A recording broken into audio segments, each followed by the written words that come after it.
amma wali agallu mucaatana namni beekoo jiraate karaa isii beeksisutti karaa isii baruutti yoo deemne irra gaariidha malee dhiirri akkas godhee akkana godhee akkas taanee nama du'e irratti osoo geemee taphachuu baanne gaarii na fakkaatan. Maammi walii gala na fakkaata Muniir dubbadhu. Okay, muutii qabadhu. Muutii qabadhu sagalee sirraa walitti deebi'a. Okay. Muciyoo tana hojiidhaan eenyummaa isii ta'e beekamni tana hojiidhaan namni lameen kana keessatti suudii qofaa hojii keessatti nama shanaffaadha.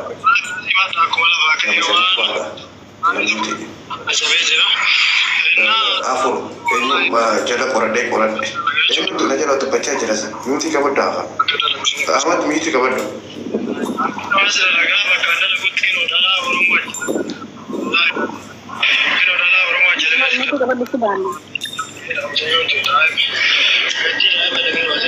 Dubbadhu Muniir. Tap complete share. Okay. Kuni nama shanaffaadha. Ni beektanii ji'uma lamaan kana keessatti nama abatamaadhaan irratti hojjenne jechuudha. Gisee qorannee uummata kan dubbachuu barbaadde qorannee nama ajjeese irratti dhaqannee booda wanni abdii namoota irra geesse keessaa naamana ijoollee tanaas haa ta'u karaa feesbuukaatiin yoo maxxansine zaata keessatti bakka isaan jiranii fi wanti jiranii ni argaman isaan rakkoon hin jiru isaan ajjeesuu baatanii san wanta garuu rakkina jiru tokkoon isinii waan muuxannoo qaburraa ji'uma kanaaf geetablee keessa jechuudha. Rakkoon jirtu yeroo ati nama ajjeesisan itti dhaqqabdee waan itti dhaqqabdee wanta jaala gumaan fixannaa sin jaala. Wanni suudii kana rakkise kan dhugaa jirtu an dhugaa baasuu dadhabeetii miti namni baay'een irraa aarta ani warra afuran aboluu ajjeese jeetiin footoo isinii maxxansa garuu namni sayyoo gubaadhaan fixanna jaan baay'ee rakkisa kunis irratti qorannee laffaanee gisee fixnee wanta jenne mootummaaf dabarsine gisee jenne gumaa fixanna siin jaan kanaan nu rakkise malee Oromoo wal ajjeesaa jira Arabni nama ajjeesaa jiru an dhugaa jirtuun isin Arabaa ni beeyi. Muniir isa kana ni beeyta sirriitti akka duutee fi karamna ajjeesa argaa qabda moo akkam naan galle. No, anema خلاص نقول الناس نجيب الخبر. يا اوكي ولي قال اوكي دبال اوسينا اسي ما ليبر نما افريج رابر نما افرن نما جسنين بي نما شرفا جيوما كان في وجا باجي لما نقول وجا فرتم كيس وجا فرتم شنيتا نما شنيت بي سودي كيساتي نما شنيت بي كيس افر دكمني كنا ما شرفا اما نتفيدا irratti ni dhaqqabna gisee dhaqqabne ani akka uummata sanii natti kan taaniin fadha eega lafaanii adda baafannee booda deebi'anii nuti maarree fixannaa kun dhaabbachuu qabu haati inni shamarranii bahuu qabu Oromoo wal ajjeesaa jira Oromoo wal gateetii gaara keessa wal darbaa jira Oromoo wal ajjeeseetii masaraa keessa wal darbaa jira maaliif muuxannoon qaburraa kanuma guyyaa 40 kana keessatti jechuudha ji'aa fi guyyaa 10 keessatti amma kun shanaffaa kanaas irratti ni dhaqqabna. Amma ijoolleen tun akkamitti dhufee kuni qorannootti gaggeessamu lakkii alagaaf arabaaf dabarsinee kenninu maarree kenninu eegatti lafaanee fixnee wanta jenne dubbisuutii waliin hin jibbeef kanaani malee dabbaan wallaahi uummanni keenya waa hedduu jira namira gumaa fixannaa maarree fixannaa alagaaf dabarsinee kenninu kaduu eessan namaami takku hanqa adabamu duutii biyya arabaa hin dhaabbattu isin jaa kana itti fufna naamana ijoollee Okay, Muniir gaariidha. Anis kanumaan barbaade beekta. Amma du'a namaatii fi nama du'e ciisuun irraa wachuu fi agandaa godhachuudhaa miti karaa qabsiisanii namni kun nama beekamaadha.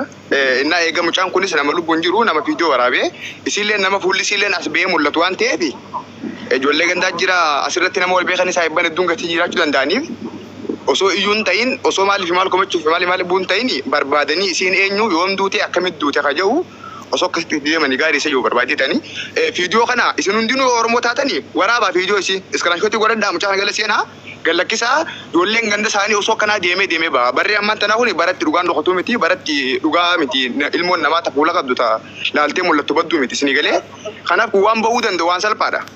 Wanni walitti wal qomatanii jiranitti hin fakkaatu maaliif nama fuulli isaa lafa taa'u nama namni osoo jiruu fiidiyoo waraabe kun gabaabaadha.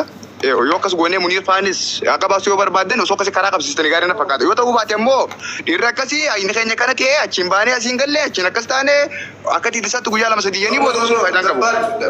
Roorroon Suudii fi Dubaay keessatti nama ajjeesuun oofamee qophii sana godhaaf. Kuni mootii dibraa dubbatu. Anasirraa waliin fallu.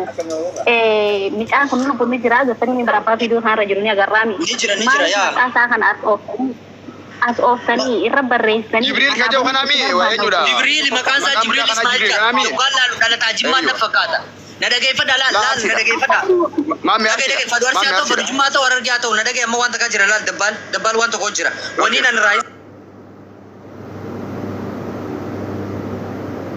Dabbal viidiyoo abanu koo itti dhiisa dabbal viidiyoo bani sagalee itti ol kaasi. Ayya. Viidiyoo bani dura.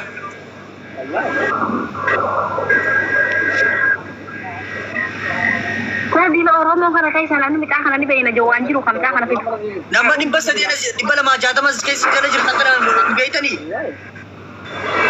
Mee namni midhaan kana ni beeyna.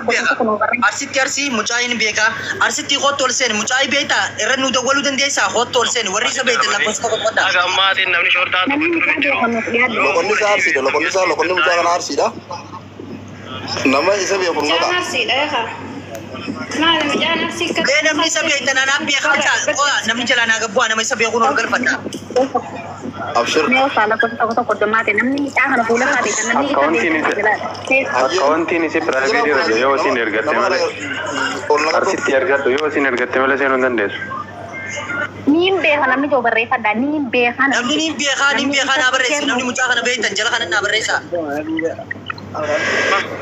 Malte waan ni ta'e isatu waan ta'e sun ta'e isin beekan ishee beekan akka dhiyeessi dandeessu akkanii achi du'a midhaan yaaduu ishee ni agarra isa kuufala isaa ni agarra wanni nuti oduu isaa ol ta'u. Sagalee nagamaa jira mii maame dhageeffadha.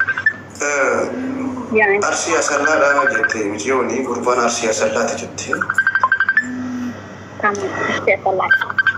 Ati isaa yoo qabaatte irratti sheer nu gootee nu barreessee guddina dandeessi. Biraan ta'e isa san ta'ee za'a akkam akka duutee fi eenyu akka fidee makiinaan akkamiin akka bakka saniif buutee fi madaraan sun madaraa eenyu akka taate irraa seena malee amma ni beekta asirraa olaasaa hojjetaa ta'uu dubbinee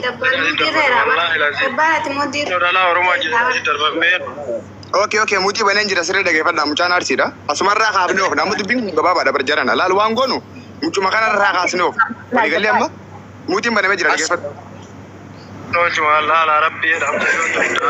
Dabbal qofaan bane cufii mootii durbaatillee maayikii. Kanatti ilaala wallahi yoon amanullee baattan erginoo ilaala ajjeesanii kinoo asin darbanii haga ammaatiin namni shortaan tokko itti dhufe hin jiru yoo fuula isii beektamu jaltiin tun daa'ima rabbi jedhaati shee walitti godhaati. Dhageessanii mee jimba aarsee akka ta'e.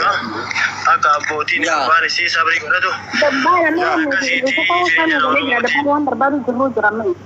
Arsiidha mucaan okkee. Amma laal dabbal waan tokko jira dabbal na dhageeffadha. Dhiirri biyya Arabaa tashakartee shakaftee uffata kan dalagatanii uffata tokkichaan fuudhuu dhaban gabbuufatanii ijoollee mazira yaamtanii mazira yaamanii jechuudha sii galee wallaahi wabillahi arabni nama ajjeesee maziraa keessa reefka namaa fidee darbuun man jirre amanii nu man jirre dhiira biyya Arabaa gabbuufatee ijaazaa buufatanii wanta godhanii ajjeesaniis darban makiinaan qaba waan fuudhanii baduu geessanii malee isaanis lafa kaa'e malee mijii waan amnees darbuun jiru kanatti nama Maame wanta gara walii agallu mootii obsi yeroo takka wanta gara walii agallu amma nama 300 fi 10 as jira na dhageeffadhu yeroo takka wanta gara walii agallu amma yoo dhugaa barbaanne nama 300 fi 10 as jiru kuni irra guddaan keessan dalaadha.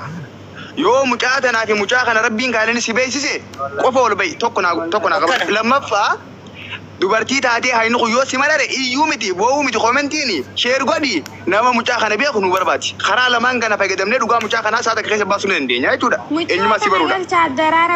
Muti si goone warra boo mitiyoon qamiisiin akka takka tanaa muti godhaa muti dara naa kan rakkoon qabu amma karaa lamaan kanaa filannu tokkoffaa namni mucaa kana beektaa ol ba'u. Bocaa hin booyin. Yaa tokkoffaa warri mucaa kanaa fi mucaa fiidoo waraabees isi duutees yoo rabbi si beeksisu qofa ol ba'u obboleessitiyya lammaffaa hoo yoom beeyne sheeri godhii nama beeku nu barbaati bakka lamaan kanaa fayyadamnu amma wal komachuun haafu hanga irra geenyutti yaa ara carraa kana dhaqqabadha يا mucatti akkas dabbal mee takka usaame mucatti tana galchame irraa fi مامي مدتنا ما كان يقول جوال to larkisa bare narkifamtu anga isin gasti seenaa kana naatu harkisa قاسي يرجع دوجين Hinarkifamtu siin ergattu malee.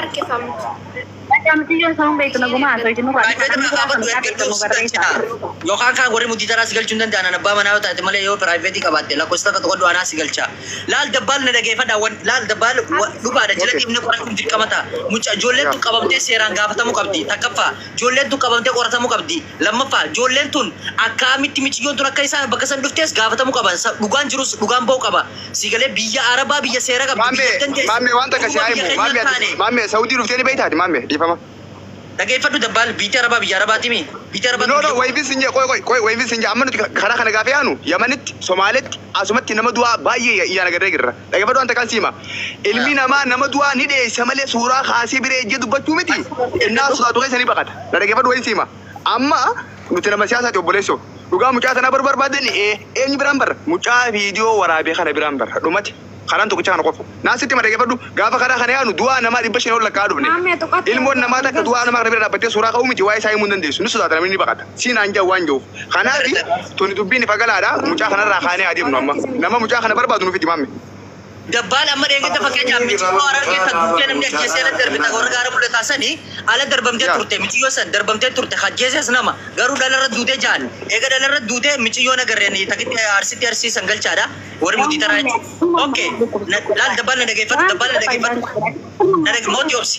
na dhageeffadhu shamarri Oromoo taaptaap koppilingi sheer godha dabbal laal waan tokko jira eegate gaafa miciyoo narra geessan duutee soomana guyyaa takka baati sadii tallaa teesseetti sigalee miciyoo san eegate awwaalamte rabbii fagalatu okay nadhageeffadha miciyoo sana ajjeesanii darban nama ajjeesee darbe akka hakiman dhaynees godhanii dubartii Oromooti tokko lammaffaa taanii nu dhiisita san dura amma miciyyoon tuni arabni yoo nama ajjeese makiina qaba waan ta'eef makiinaa isaa itti dhawateeti badoo saara fagoo geesseechi darba eenyutu ifamanii araba kamtu ifamanii fidee maziraa namaa keessatti dubartii darba dubartii ajjeese ammoo dhugaa maa walitti dubbanne ofiif gabbuufatee dhiirri biyya Arabaa maziraatti miciyyoo fi godhanii nama kudha shaniif maziratti ajjeesanii maziraa keessaan dhugaa jiru kanaan ibsaa wanta.